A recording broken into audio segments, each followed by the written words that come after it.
মা ফাতেমা একদিন 2 দিন হয়ে গেল, ঘরের মধ্যে কোনো খাবার নাই। একদিন যায়, 2 দিন যায়, 7 দিন অতিবাহিত হয়ে গেল।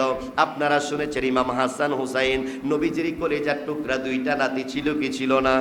ও মুসলমান, জগন্নাথপুরের যুবক, আপনাকে বলতে চাই, আপনি জীবনে কি কষ্ট পেয়েছিলেন? ইমাম হাসাইন চাইলে গোটা পৃথিবীটা পাইতো, ইমাম হুসাইন চাইলে গোটা পৃথিবী পাইতো, রহমাতাল লিল আলামিন চাইলে। আল্লাহ বলেছেন, নবী আমার কি প্রয়োজন আপনি বলেন। কয় মালিকের ইচ্ছা, মালিক যা দেয়, আমার চাওয়ার কোনো ইচ্ছা নাই। সুবহানাল্লাহ কোন। মায়ার নবী 7 দিন হয়ে যায়, মা ফাতেমা রাদিয়াল্লাহু তাআলা আনহার ঘরের মধ্যে যেতে পারে নাই।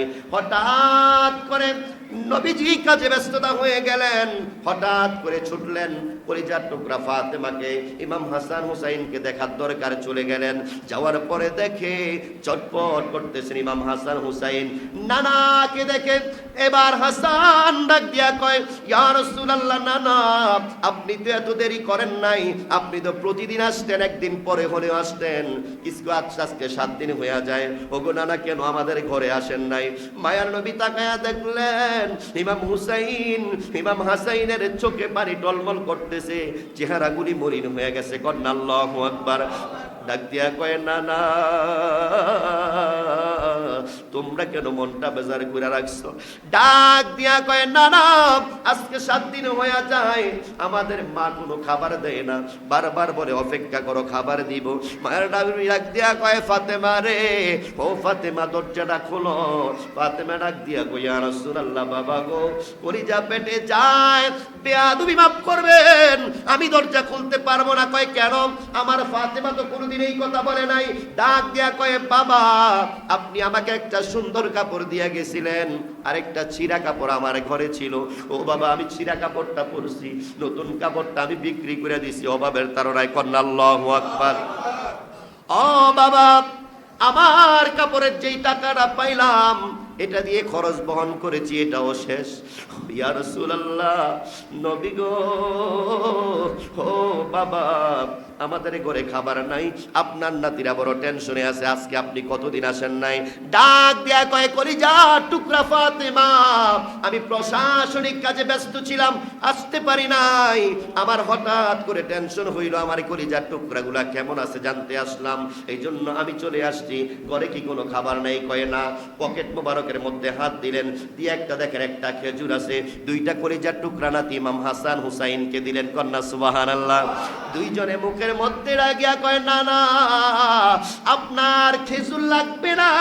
ইমাম হুসাইন ডাক দিয়া কয়, ইয়া রাসূলুল্লাহ, নানা যান, আপনি কি জানেন না আমি হুসাইন আপনাকে দেখলে 7 দিনের খাবার খিদার যন্ত্রণা মুছে যায়। কন্যা সুবহানাল্লাহ। আপনার নুরানি চেহারা মুবারকটা দেখলে খিদা নিবারণ হয়ে যায়। ও নানা আপনাকে দেখি নাই, খিদার যন্ত্রণা সহ্য করতে পারি নাই, খেজুর লাগবে না, আপনাকে দেখার পরে খিদা নিবারণ হয়ে গেছে। কন্যা সুবহানাল্লাহ। বিশ্বাস আছে না নাই? কথা কয় না, আছে না নাই? মায়ান নবী বললেন, হাসান হুসাইন অপেক্ষা করো না, আসতেছি। মায়ান নবী বের হয়ে গেলেন, গলি গলিতে দেখতেছেন ঘুরে ঘুরে কে আছেন এই মদিনার মানুষেরা রে, কে আছেন কাজের লোক লাগবে, আমি মোহাম্মদ কাজ করতে চাই। কন্যা আল্লাহু আকবার। যদিও বিষয়টা অনেকের কাছে হাস্যকর মনে হইবে, রহমাতাল লিল আলামিন চাইলে তো দুনিয়ার সব কিছুই পাইতেন, বলেন ঠিক কিনা? মায়ান নবী রহমাতাল লিল আলামিন মদিনার আনাচে কানাচে ঘুরতেছেন, ঘুরতে ঘুরতে হঠাৎ করে দেখেন একজন ইহুদির বাগানের মধ্যে লোক লাগবে। ইহুদি বাগানের গেটের মধ্যে দাঁড়িয়ে লোক খোঁজ করতেছেন। এবারে মায়ার নবী রহমাতাল লিল আলামিন গেলেন, দেখেন ওই ইহুদি, দেখেন আব্দুল্লাহর ছেলে মুহাম্মদ আসতেছে। কন্যা আল্লাহু আকবার। মায়ার নবী ডাক দিয়া কয়, ইহুদি ভাই আপনার বাগানের মধ্যে কোনো লোক লাগবে কিনা? কয় হ্যাঁ আমার বাগানের মধ্যে লোক লাগবে, তুমি কি কাজ করতে পারবানি? কয় হ্যাঁ। কয় তুমি তো কোনোদিন কাজ করো নাই, আমি অনেকটা বিপদে আছি, আমাকে একটু কাজ দিতে হবে। এই কথা বলার পরে কয় শর্ত আছে। কয় কোনটা? কয় শর্ত হইল আমার বাগানে কাজ করবা, ওই কুপুরি থেকে পানি উঠাইতে হবে, আমার বাগানের গাছগুলি এলোমেলো করা যাবে না। কন্যা সুবহানাল্লাহ। গাছ এলোমেলো করবো না, আমি মোহাম্মদ তো ছোট মানুষ না, আমার তো বুঝ আছে, আপনার গাছ ঠিক থাকবে। হ্যাঁ মোহাম্মদ, ওই কূপ থেকে পানি তুলবা, 1 বালতি পানি তুললে 2টা খেজুর। কয়টা খেজুর? জোরে কোন কয়টা খেজুর? দুনিয়ার মুসলমান কেমন নবী কি শিক্ষা দিয়েছিলেন আমাদেরকে। মায়ার নবী রাজি হয়ে গেলেন, হ্যাঁ আমি যতক্ষণ তুলতে পারি 2টা করে আমারে খেজুর দিবা। এবার ইহুদি মেনে নিলেন। ইহুদি বারবার সতর্কতা বানিয়ে দিয়ে দিলেন, এই আব্দুল্লাহর ছেলে মোহাম্মদ, আমার বাগানের গাছগুলি এলোমেলো করা যাবে না। চাইতেছে কোনো বিপদে পালাইতে পারে কিনা, বলেন ঠিক কিনা? কিন্তু রহমাতাল লিল আলামিন এমন মায়ার নবী, ওই বাগানের গাছগুলি দেখলে মায়ার নবীরে সম্মান করে, বলেন সুবহানাল্লাহ। ওই কূপ থেকে পানি তুলতেছেন, হঠাৎ করে 4টা তোলার পরে 5 নম্বরে যখন ওই কূপের মধ্যে বালতি পালাইলেন, তোলার সময় রশিটা ছিঁড়া, ওই কূপের মধ্যে বালতিটা পড়ে গেছে। কন্না আল্লাহু আকবার। মায়ার নবী মনটা বেজার কইরা ইহুদির সামনে আইসা কই, ইহুদি ভাই তুমি তো কথা দিয়েছিলে, আমারে কাজ দিয়েছিলে, আমি কাজ করব, কিন্তু আমি তোমার কথা রাখতে পারি নাই। তোমার রশিটা একটু হালকা ছিল, একটু পাল্টা ছিল, চিকন ছিল, পানি উঠাইতে গেছি 5 নম্বরে আইসা বালতি ছিঁড়া ওই যে কূপের মধ্যে ইয়াটা পড়ে গেছে, তোমার বালতি পড়ে গেছে। এই কথাটা বলার সাথে সাথে মুসলমান ওই ইহুদি, যেই নবীর শরীর মুবারকের মধ্যে মুসাবাসি বসতেন না, আমি আপনাদেরকে বারবার বলেছিলাম, আমার এই চক্ষুগুলি দিয়েও তো আমি দেখলাম রওজা মুবারকের গম্বুজের মধ্যে, এই গম্বুজের মধ্যে দিয়া উপর দিয়া কোনো পাখিও যায় না, কোনো পাখিও ওই জায়গায় বসে না, বলেন ঠিক কিনা? বিশ্বাস আছে না নাই? ও মুসলমান, যেই নবীর রওজা মুবারকের উপর দিয়াও কোনো পাখিও যায় না, কোনো পাখিও বসে না, ওই নবীর শরীর মুবারকের মধ্যে কিছু বসতেন না। ওই নবীর শরীর মুবারকের মধ্যে মুসা মাসি বসা হারাম, মেঘমালা পড়তেন না, রৌদ্র ছায়া দিয়ে রাখতেন। ওই নবীর গাল মুবারকের মধ্যে ইহুদি একটা থাপ্পড় দিয়ে দিলেন, সাধারণ কোনো থাপ্পড় নয়, শরীরের মধ্যে যত বড় থাপ জোর ছিল, ওই জোরটা নিয়ে মায়ার নবীকে থাপ্পড় দিয়েছে। কন্যা নাউজুবিল্লাহ।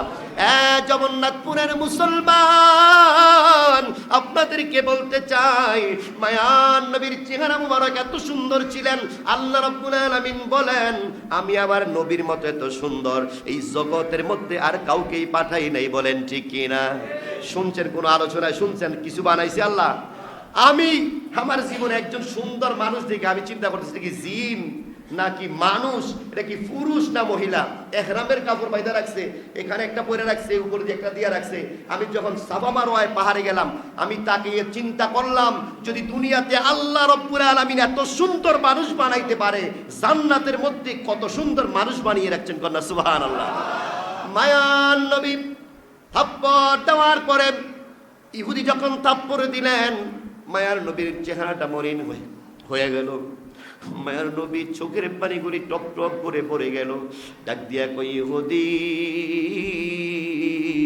কথা রাখতে পারি না, এজন্য থাপ্পড় দিয়েছো, কিন্তু এতক্ষণ পর্যন্ত 4 বালতি আমি পানি তুললাম, 2 দুগুণে 4, 4 দুগুণে 8টা খেজুর আমি পাও না, আমার হকটা দিয়ে দাও। আল্লাহু আকবার কন। ইহুদি কয়, না দেওয়া যাবে না। কয় কেন? কয় তুমি আমার বালতি তুলে দাও, যদি বালতি তুলে না দিতে পারো এই 8টা খেজুরও দিব না। কন্যা নাউজুবিল্লাহ। জগন্নাথপুরের মুসলমান, ইমান কত মজবুত রাখা দরকার। রহমাতাল লিল আলামিন ওই বালতির দিকে তাকাইলেন, নবীজিকে হুকুম করেছেন, আল্লাহ জিব্রাইলকে হুকুম করেছেন, জিব্রাইল আমার নবীকে বলো ওই বালতির দিকে ইশারা দিতে। বালতি নিজেই উইটা মায়ার নবীর হাতে চলে আসবেন। কন্যা আল্লাহু আকবার। জিব্রাইল এসে বলেন, ইয়া রাসূলুল্লাহ, নবী গো, ও মায়ার নবী, আপনি বালতির দিকে তাকান, ইশারা দেন, বালতি উঠে যাবে। কন্যা সুবহানাল্লাহ। বালতি উঠে গেলেন। ইহুদি অবাক হয়ে গেলেন, এটা আবার কোন আলামত, এইটা আবার কোন মুজিজা, কেমনে আব্দুল্লাহর সে মুহাম্মদের সম্ভব হলো? এখানে তো কেউ যাইতে পারবে না। এটা করে বললেন, আমার খেজুরগুলি দিয়ে দিবেন কিনা? দিয়ে দেওয়া হলো। মায়ার নবী চলে আসছেন। ও মুসলমান, এদিক দিয়া কলিজার টুকরা ইমাম হাসান হুসাইন নানার জন্য অপেক্ষা করেন, নানাজকে আমাদের জন্য খাবার নিয়ে আসবেন। মায়ার নবী একটা রুমাল দিয়া মুখটা ঢেকে গেছে, কারণ এখানে আঙ্গুলি এগুলি লাইগা আছে না নাই? ওই যে ইহুদি থাপ্পড় দিছে, যাইয়া মা ফাতেমার সামনে গেছে। মা ফাতেমা ডাক দিয়া কয়, বাবা আপনি তো কোনোদিন আমার সামনে আসতে কোনোদিন আপনি মুখ ঢাইকা আসেন নাই। ও বাবা, আজকে আপনি বলে দেন কেন আপনার চেহারাটা আপনি ঢাইকা রাখছেন? মায়ের নবী শরীর মুবারক থেকে সবুজ চাদরটা দিয়া মা ফাতেমাকে দিলেন। ফাতেমা রে, এই চাদরটা পইরা আমার সামনে একটু আয়। যখন চলে আসলেন, মা ফাতেমা গলার মধ্যে ধরে কান্না করে, বাবা ইয়া রাসূলুল্লাহ, নবী গো, আপনার গালের মধ্যে কে আঘাত করেছে একটু জানতে চাই। কই কে আঘাত করেছে এটা জানার দরকার নাই, আমার নাতির সামনে মন বেজার করা যাবে না। মায়ের নবী এই খেজুরগুলি পকেট থেকে বাইর কইরা ইমাম হাসান ইমাম হুসাইনের মুখে দিলেন, মা ফাতেমার মুখের মধ্যে দিলেন। কন্যা আল্লাহু আকবার।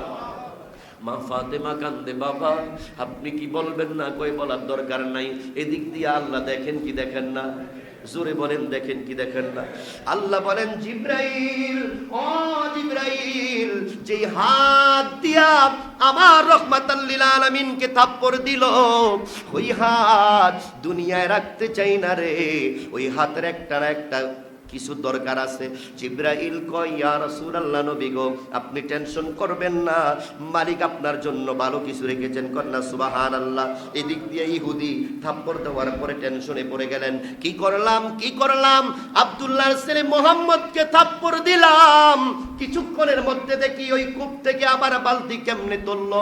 এই আসাম্বিত কাহিনী দেখে ইহুদি অবাক হয়ে গেলেন। এবার বলতেছেন যে হাতটা দিয়ে আমি থাপ্পড় দিছি, আমি ইহুদি মারা যাওয়ার পরে যদি আল্লাহ আমাকে প্রশ্ন করে এই হাত তোর জাহান্নামে যেতে হবে, এই হাতটা তো আমি রাখতে পারি না। ইহুদি একটা তরবারি হাতে নিলেন, হাতটা এক তরবারিটা হাতে নিয়ে বাম হাতে ডান হাতটারে কোপ দিলেন। কন্যা আল্লাহু আকবার। ওই হাতের তালুটা আলাদা হয়ে গেল।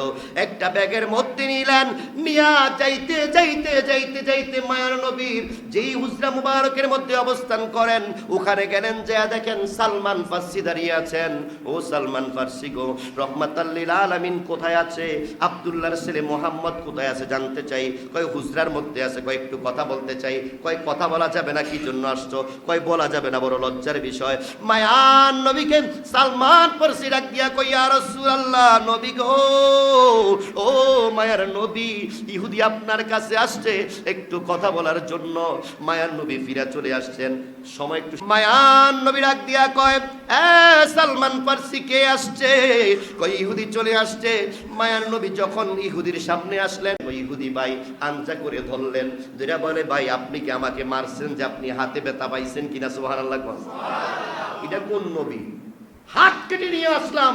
নবীজি কিন্তু খেয়াল করেন নাই, আমি তো তার কাছে আত্মসমর্পণ করার জন্য আসলাম, এখন আমার প্রশ্ন করতেছে আমি ব্যথা পাইছি কিনা। ইহুদি ডাক দিয়া কয়, আব্দুল্লাহর ছেলে মুহাম্মদ, আমি ব্যথা পাই নাই, কিন্তু আপনাকে ব্যথা দিছিলাম, আমি সহ্য করতে পারি নাই, আমি আপনার কাছে আসছি, আমাকে কালিমা পড়ে মুসলমান বানাইয়া দেন। কন্যা সুবহানাল্লাহ। আরো আসতে কোন সুবহানাল্লাহ।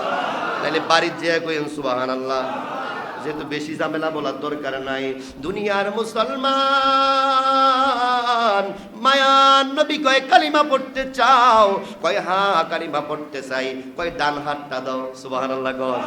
কয় ডান হাত তো নাই। কয় কি হয়েছে? ইয়া রাসূলুল্লাহ, নবী গো, আমি অন্যায় করেছি, অপরাধ করেছি ইয়া রাসূলুল্লাহ, আমি আমার হাত দিয়ে আমার হাতটা আলাদা করে ফেলেছি। কয় এই হাতটা কোথায়? কয় ব্যাগের মধ্যে রাখছি। কয় তোলো। সুবহানাল্লাহ। ব্যাগের মধ্যে হাত দিলেন। কয় এটা কি করছো? ইয়া রাসূলুল্লাহ, আপনার প্রেম আমার দিলের মধ্যে চলে আসছেন, আমার মতো অপরাধী এই জগতের মধ্যে কেউ নাই। ইয়া রাসূলুল্লাহ, এর জন্য হাতটা কেটে ফেলেছি। যেহেতু রহমাতাল লিল আলামিনের গাল মুবারকের মধ্যে হাত রাখছে, এই হাতটা দুনিয়াতে আর রাখবো না, এটা বলে কেটে ফেলেছি। মায়ের নবী ডাক দেয়া কয়, হাতটা তোলো। হাতটা তোলা হলো। কয় এটার সাথে হাতটা লাগাও। লাগানোর পরে মায়ের নবীর থুতু মুবারকটা হাতে আনলেন, চতুর্দিকে দিয়া থুতু মুবারকটা মেখে দিলেন। হাদিস শরীফ প্রমাণ করে রে মুসলমান, বাম হাতের চাইতে ডান হাতের সৌন্দর্য আরো বেড়ে গেছে। কন্যা সুবহানাল্লাহ। সিলি করা লাগে নাই, কোনো ডাক্তার লাগে নাই, কোনো ওষুধ লাগে নাই, কোনো মেডিসিন লাগে নাই। মায়ার নবীর থুতু মুবারকের সম্মান আছে না নাই?